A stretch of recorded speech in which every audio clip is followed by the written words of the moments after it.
Dave, here we are again. The game's obviously coming thick and fast over the last few weeks. You had a bit of a late get back after the game at Bromley too. When you're in the middle of such a busy schedule, is the focus now mainly all about recovery? Yeah, absolutely. I suppose you'd say it would be preparation, but recovery is a massive part of that preparation. So things almost take care of themselves in terms of what we can do on the training pitch, especially after an effort physically like the players put in on Tuesday. Like you say, late back or early morning back here means disrupted sleep, means yesterday as a recovery day doesn't become great. So again, today has been different in terms of they've not been out on the grass, the lads who started the game, and tomorrow will be more around preparation. But again, we have the luxury of being able to do that indoors, if you like, in some aspects. And it's for us, it's about, I suppose, recognising what or potentially how Woking may set up, but it's really about backing up the fundamentals of what we've sort of stuck to over the last weeks and months. And if we do that, then hopefully we can get another positive result. Just going slightly off topic for a minute and back to last Saturday in the FA Trophy tie with Cheshunt, there was a lot of praise, and rightly so, for Cody Johnson and Josh Edwards, and it's been noticeable since you've come in. You've given minutes to the young players wherever possible in the trophy, in the Cheshire Senior Cup. How big a part is the academy in your long-term thinking here at the club? It'll be a huge part. I think, as with every club, there are stages you'll be at where objectives are slightly different. So certainly in the position we're in, ultimately our objective is to get out of the National League. And without it sounding the wrong way, that's probably at the detriment of player development. Fundamentally, as the club moves forward, it has to be part of the plan, and is a big part of the plan. That the academy ultimately is a really big source of players coming through and a pathway into the first team. As the first team improves and as the club moves through the levels, that'll become more and more difficult, but sustainability wise it's massively important. We have a really good catchment area, and you'd be foolish as to not tap into that. So although there will be opportunities, like I said, the opportunities that come, we have to look at it and listen. We had two really promising young footballers from Premier League clubs on loan with us who couldn't pin down a first team place here. So it's not easy by any stretch, and without doubt the two that we had, Arjun and Fishy, will, I believe, go on and have really good careers, but the timing sometimes isn't, or it is essential. And this is a club and a team that is ultimately trying to achieve promotion to the Football League. So as and when young lads fit in can be varied. Listen, if they're good enough and can produce that on a consistent basis, then they will absolutely get opportunities. In other aspects, they may have to be a little bit more patient and sort of, when their opportunities do come, regardless of what competition it's in, show what they can do. And if they do that, like I said, they'll stay on our radar for certain. And if chances come around again that we can put them in, we'll have no fear in doing that. Back to Tuesday night in the Bromley game, John and I were saying on commentary that second half in particular felt like the best performance of your time here in terms of control, in terms of the work off the ball and the pressing. Is that something you go along with?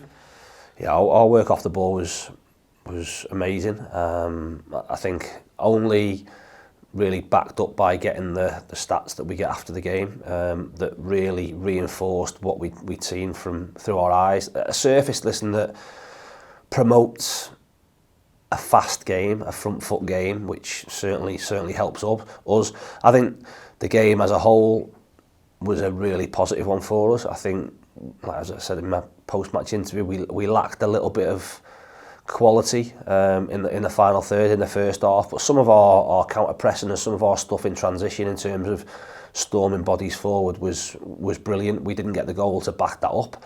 The second half, the quality was absolutely there to be seen. 3 brilliant goals. I'm not sure, and listen, defensively, if I've conceded them goals, I'll always look to pick holes in it. So maybe I should have done that better, and maybe if there was a transition on the halfway line, but the transition on the halfway line for certainly the second goal and Quigg smashing it in from 25 yards, sometimes as galling as it might be as a manager, you have to hold your hands up if a goal's gone in against you and say that's some finish. And like I say, certainly the second two were amazing finishes and more than deserving of getting us the 3 points. And presumably the knock-on from that is now that the bar's been set at that level now, and the aim has to be to reach that level again on Saturday and every Saturday going forward. The bar's always, like I say, always been set. I think over the course of the time I've been here, the players have set the bar really high. The challenge is always to keep pushing that up. At times, you will drop below that. You can't always guarantee playing well. I've said this. So there are certain things. There'll be days, and we've all had them.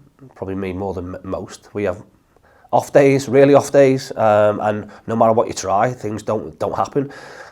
You've still got to stick to your principles, and the lads know what they expect from each other, regardless of good, bad, and different performance technically.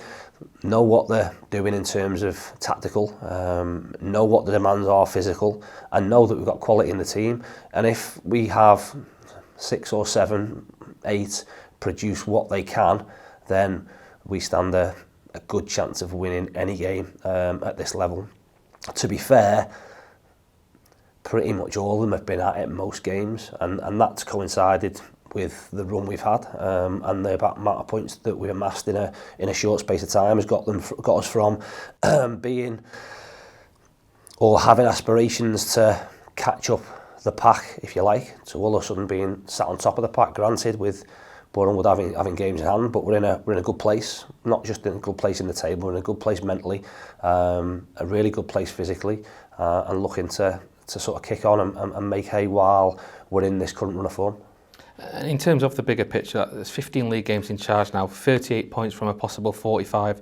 How does where we are right now compare to where you thought we might be coming into the job? Could you have anticipated a start like that? No, you'll always hope and put things in place that you think can get you points. Ultimately, I've said this, you're right on the players having a belief in what you're telling them, and that's only reinforced by getting results. The results have been great. I said in my previous interviews, we're in a position where we're always going to strive for better. We're always going to be greedy, and the 2 games that we haven't got full maximum points in are ones that were still great, and regardless, come the end of the season, that won't change, but they've gone. So the run we've been on is great. Things move on quickly, so what we've done in the past 15 games is relevant. What's more important is what we do in the next 15, and if we can continue on, like I say, a similar path, then the end of the season looks very prosperous for us, and that's where we'll look to be. Without looking too far ahead, Saturday's another important game for us. A team that we played early on when I came to the football club. First half performance brilliant, won ourselves the game. Second half performance not so good, left a nervy last segment of the game for us, if you like. So we expect that we're going to be our best again, and if we can't be our best, we have to do what it takes to make sure we win another game, and another game takes us closer to where we want to be ultimately. Just on the injury front as well, obviously Anthony Sarcevic not fit for Tuesday. Will Collar as well seemed to go down heavily on his wrist late on in that game. What's the latest on those 2 players? Will, again, coincides with, I think, Quiggs' goal. We score when he's off the pitch, we're desperately trying to get him back on the pitch. So yeah, landed on his wrist again. The surface doesn't help in terms of that. Went for an X-ray, no fracture, no break. So the likelihood is we'll see him with a splint, a bandage, something to protect that wrist, but nothing that will keep him out of training or keep him out of fixtures, which is obviously a positive because he's been absolutely immense since we came in. Sauce, again, without wanting to jinx anything, we feel like we're in a good place with him. The